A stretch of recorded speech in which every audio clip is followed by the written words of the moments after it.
Emergency Fund. Did you know roughly 1 in 3 Brits have less than £600 in savings?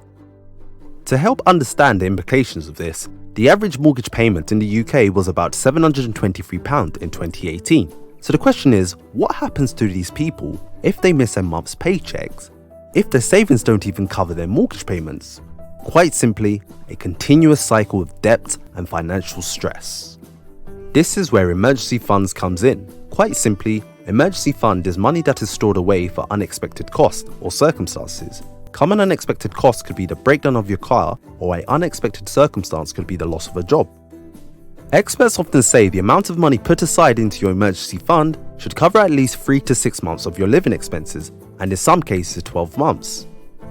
So what do we mean by living expenses? Well, living expenses refers to the amount of money you spend on essentials every month, which is needed for you to survive, such as housing, food and transportation, and any contractual debt repayments.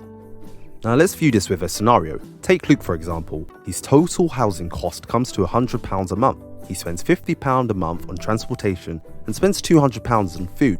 Yep, he's a self-confessed chocoholic. In total, this means his living cost is about £350 a month. So how much should Luke save in his emergency fund? Well, Luke is single and does not have a family to fend for, so he decides on an emergency fund of at least 6 months. This will mean Luke would need to save £2,100. Now, an important note to remember is if Luke had to spend some of his emergency fund on unexpected cost, he must ensure that he puts back the amount he took from the fund.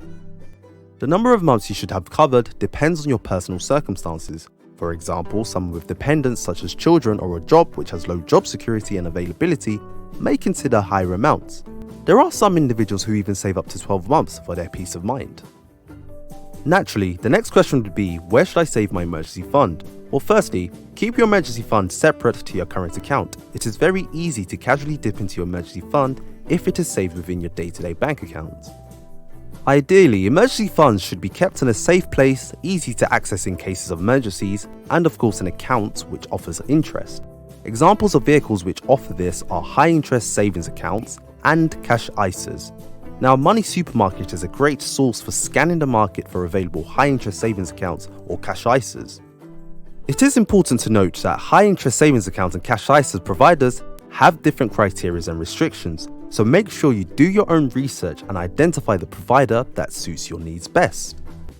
Okay, understandably, it may be harder for individuals to save a large emergency fund quickly, so if you do struggle, look to allocate manageable amounts to your emergency fund every month.